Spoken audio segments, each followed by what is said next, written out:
very important because you break the day into two. We are not sort of geared up to work like all the 8 or 10 hours at a stretch. We have to have little siesta or power nap. Second half, you're better. You're not so snappy. You're not shouting at your secretary or getting irritated because there's so much of work and deadlines and all that. So this is an interesting thing to follow. Okay. Then when you get home, it's best to give yourself a physical rest. So today I'm getting you Dr. Ali, and he treated my father, after which he treated me, and he also treated my daughter. So that's actually incredible. I've known Dr. Ali for a long, long time. I know there's a lot of therapists I'm excited to present to you, but today is extra special just because I know how good Dr. Ali is. He studied under a number of masters of Ayurveda, Unani medicine, yoga, marma therapy, acupuncture. He studied in India, he studied in the UK. When he came to the UK, he set up the first center of integrated medicine here in London, and he's helped and worked with innumerable diseases. I know that because I've been in touch with Dr. Ali now since the 80s, and he has many, many prestigious clients, so much so that if you Google him, you'll see that the media's named him physician to the stars. You have chosen a very interesting subject. Hippocrates, who is the father of medicine, said that within us, we have an innate immune system. Right. So what he meant was that, if you had cuts, bruises, burns, fractures, flu, the body has the capacity to heal itself. It does that. I mean, you've cut your fingers so many times, but you can't see a scar. If you fracture your bone, they heal so well, but you can't find a scar tissue in the bone. So therefore, it's an incredible system we have inherited from nature. What really happens is that there is one force that cures everything, which has Hippocrates said that 80% of the illnesses that we have can be cured by adjusting your lifestyle and following certain regimes. He called it regimental therapy. But unfortunately, there's no immunity towards fungus. The fungus is very clever. It's on your nails, hair, somewhere else. So they're outside the body. So the immune system cannot attack it. So you always get athlete's foot, fungal toenails, and all sorts of things which go on thriving there for years and years, and you have to use an antifungal to cure it. But bacteria and virus can be cured by the body's defensive mechanism. When there are external challenges, two types: living, which is bacteria and virus, and of course fungus, and non-living. So when you have non-living particles, like dust particles, pollen particles, the body tries to throw it out. It doesn't want it inside. So what happens is you start off with sneezing, then running nose, then sort of itching like hay fever. When the pollen count is high, the body is trying to defend itself. You see? So it's the same sort of defense as against viruses and bacteria, but it takes a different form. So that's why in the body they have histamine that does that. So you take antihistamine to stop that process. Actually, the body is trying to heal itself, but try to stop it because it's uncomfortable with running nose, itchy eyes. Now, if the pollen count is high, then the body tries to block it so that it doesn't enter. The throat goes into a spasm and you start wheezing. So that is allergic reaction, which is part of the defense mechanism. But we are used to calling it the immune system, I mean, not immune system, but we are used to calling it like that because science doesn't like, things that cannot be explained. So it tries to give it a general name, the immune system. Whole system is called the immune system. So Hippocrates said that in order to feel well, you have to recharge your innate healing power. The concept of spa came in. Salus, health, per aquum. That's where the word came from, spa. You have, like in the center of Rome, you have a huge bath. Every Roman city, and even in Greek cities, they had baths and places where they went to toilet, They all sat together. Yes. Then they swam. They went into steam baths. They had massages. They had dumbbells in the courtyard. They could do exercises. So this sort of damage control. I mean, they ate. They had decadent lifestyle.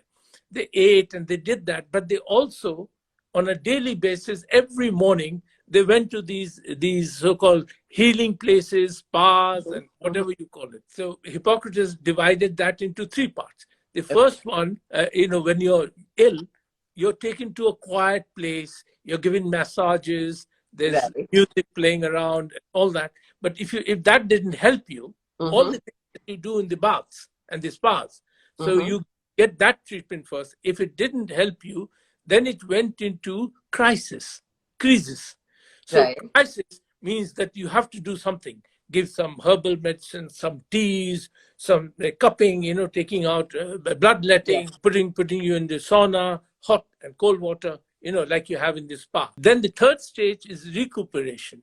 So Hippocrates said that you must spend as much time to recuperate as time taken by the disease. When the flu stops, the first day you have no temperature, you go to work to build your immune system, to make sure that the antibodies or whatever are properly spread around the body. So you go into that stage. So that's why in Cairo, in the old hospital in Cairo, they paid you for remaining in the hospital for the extra 3 or 4 days that are required. What kind of immunity related diseases that you've helped people with? Or give us some examples of where you've helped people with immunity. My thing is still Hippocratic principles. The three basic things which I change the diet. So I make the diet alkaline. If it's more acidic, because by pulse I can feel that. And then we change the diet to more alkaline diet. It's very important. Then the next thing is the evacuation should be good, because if you don't evacuate very well, your sinuses and everywhere are going to get filled up and you get inflammation. Some sort of yoga. So yoga treats the mental side as well as the physical side. So breathing and a little bit of shavasana and all that. And you can have a brief meditation. This is part of the essential program of regimen therapy. But for massage, I use an ancient type of massage called Marma therapy. Now, Marma was used by martial arts therapists. So if you're hit in the shoulder and your arm is paralyzed, then there were antidotal points which, with pressure and therapy, you could get the power back. So the wrestlers practiced it. So that is a fantastic physical therapy. I was one of the last ones to have specialized in all that. So I brought it back. So because I am a doctor, plus I specialized in all this traditional system, they found it quite interesting.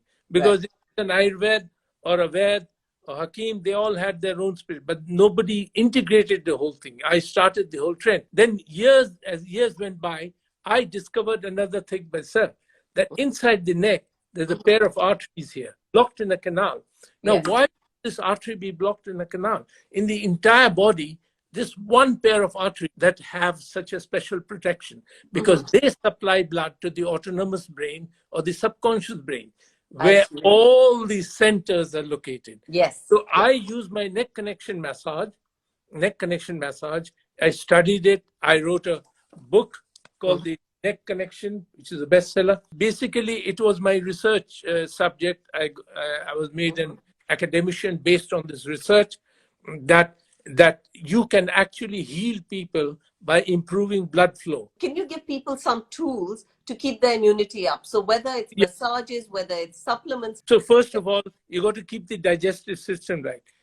You must keep the acid-alkali balance. So don't take too much of citric stuff, lots of orange juice, lemon, chilies, nuts. Second thing is, if you have any problem to keeping the acid-alkali balance, removing all the inflammations in your body, sinuses, gums, teeth, arthritis, any inflammation you have, you must deal with it, because that drains your energy. Basically, I use a component which is a mixture of fenugreek, ginger, and high-class turmeric. Because turmeric, the one that you eat, is not the real one. You have to get the food state medicinal one. Okay, 1 second, Dr. Ali. Before you carry on, will you also tell us how you recommend keeping the acid-alkaline balance? Eat slowly, number one. Okay. Avoid the acid, too much of acid foods. Yes. And too much of drinking and smoking. Nicotine also increases the acidity. So you have to control the acidity, and maybe take some herbal things. Mint teas is very good for that, for maintaining the things like that. Try and consume bitter things. Basically, it is the same old chireta that in India everybody took, not only for the skin, for, I mean, I grew up in a boarding school, and even the nurse there used to give us chireta every morning. So it's basically to alkalize. It's very important now, because the oxidants that damage cells, and that's why we're getting a lot of type 2 diabetes and all that. So when you take this alkaline stuff, it helps also. Okay. And the next thing is, you must drink enough water so that the bowels move very well. If you get constipated, not only do you have problem with calcium, but they can't absorb the magnesium and other essential elements. They are absorbed exclusively in the colon. Massages, the 2 type of massages, then the yoga to get the physical thing. And these are so important. Can you imagine? In ancient times, we had a perfect system of wellness called Kayakalpa. So it was for the elites. If Ayurveda was for the common people, right, as a medicinal entity, then Kayakalpa was for wellness, for keeping your energy balanced. First of all, you do the neck connection thing. So you massage your jaw twice a day. Because when the jaws are stiff, angry, stressed, we have the biting reflex, as in dog. You want to bite. So all the same thing happens here. It gets tight. Massage here in front of the jaw, because if usually one side hurts. If it hurts, that you have a tendency to high stress and anger. You get angry quite easily. So when you have a shower with a little bit of soap, or even with oil, you massage that. And to get the neck right, you hold your shoulder like this. Pull your shoulder forward and your head back, so that the pinch on this side. Same thing, So if you do like 15 of these, let's say 8 on one side, 8, it will release the neck 5 times. You do the head roll. Slowly. I'm just showing it fast. So you do that. Then place your sort of palm under the chin and press it hard. Press it hard. So these are the neck exercises. If you do that, and then rub your palms like this, and put the palms there. When the palms are warm, you put them in the eyes. Because you must remember, because if you don't have proper bowel movements, then there's a lot of mucus accumulation here. So the sinuses get really filled up. You don't realize it because you don't get a runny nose, but it's there. So when you have droopy eyes, tired eyes, you feel that you want to sleep. Although you don't want to, it's because of the mucus accumulation there. So you said acid-alkaline balance for immunity. Clear bowel movement, removal of all sites of inflammation. Do you have any advice for the followers? Yeah, so the basic thing is that, as I said, sleep is very vital. I know it's the number one problem in the whole world. So I look at sleep slightly differently. We have day hormones, cortisol, and we have night hormone, melatonin. So it's the imbalance between cortisol and melatonin. So when you have to sleep at night, you're wide awake. So much of cortisol, you have to burn it up. And when you're during the day, when you have to work, you're tired. So it's a reversal of the day-night cycle. So to do that, if after work, when you come down and come home, if you relax a little bit, drink plenty of water, take breaks in between the computer use, don't drink too much of coffee, excess salt, caffeine, and sugar.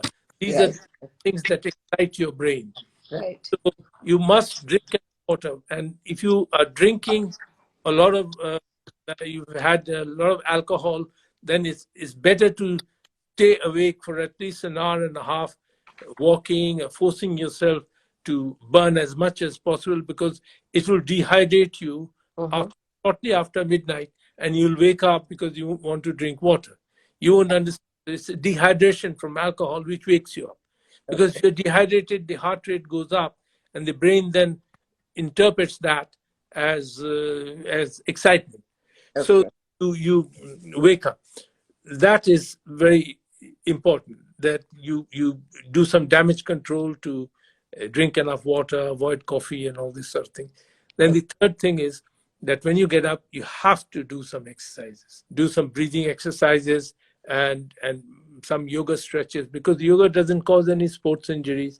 If you have the capacity to go to a gym or go for a jog, whatever, that is very important. If you want to sort of stay in bed for longer, do it over the weekends, but not during the week when you have to, because that's the time you replenish your energy and get rid of the night fatigue, and it'll help you to get going.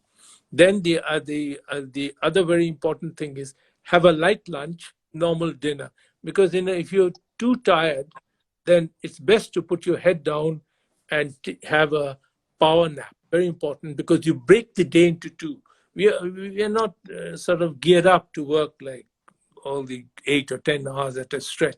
We have to have a little siesta or power nap. Then second half, you're better. You're not so snappy. You're not shouting at your secretary or getting irritated because there's so much of work and deadlines and all that. So this is an interesting thing to follow. Then when you get home, it's best to give yourself a physical rest.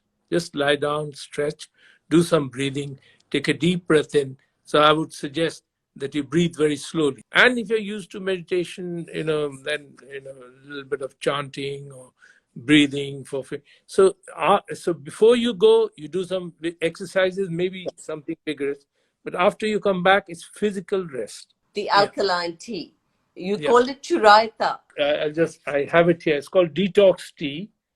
So basically, if you go into my Facebook page, I've recently written, I've used this for maybe 30 years now. Right. And I grew up, I was born in Calcutta. And if you grew up in such places, Chirata, Kalmeg, these are things you grew up with.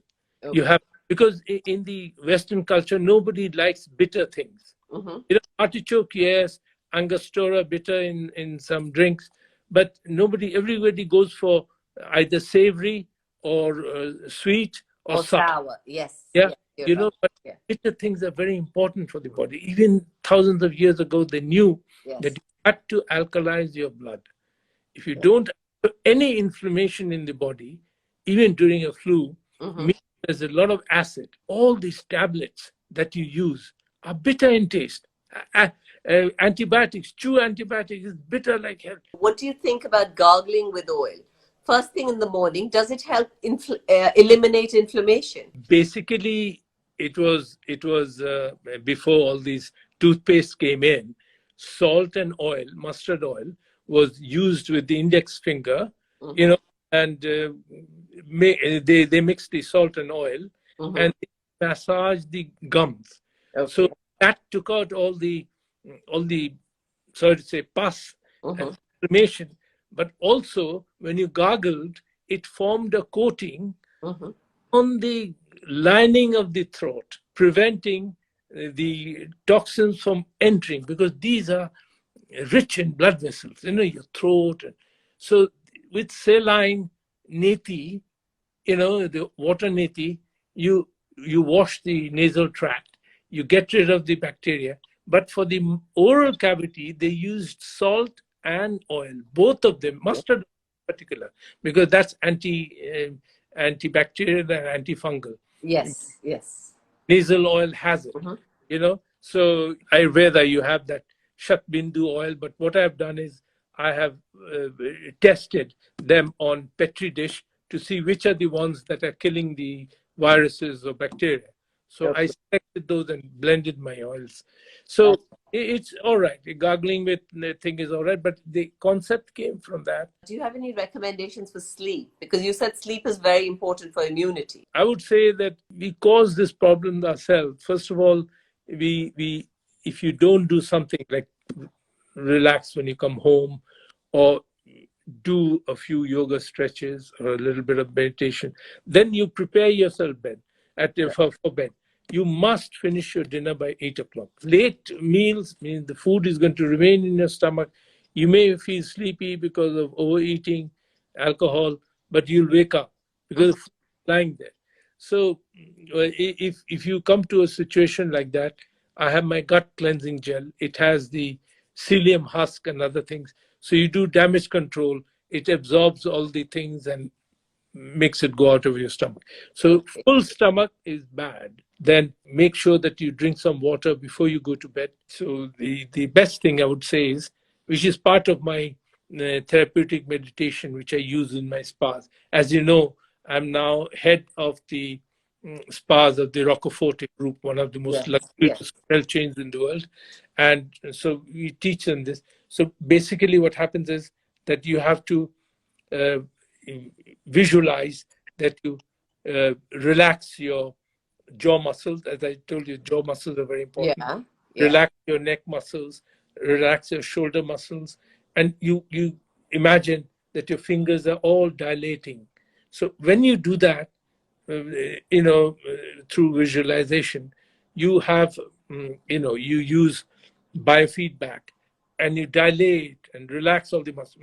When you do that, you can do it in the middle of the night. So what happens is the blood vessels dilate, muscles dilate, and the blood pressure drops a little bit. So the change of blood pressure to a lower blood pressure will induce sleep.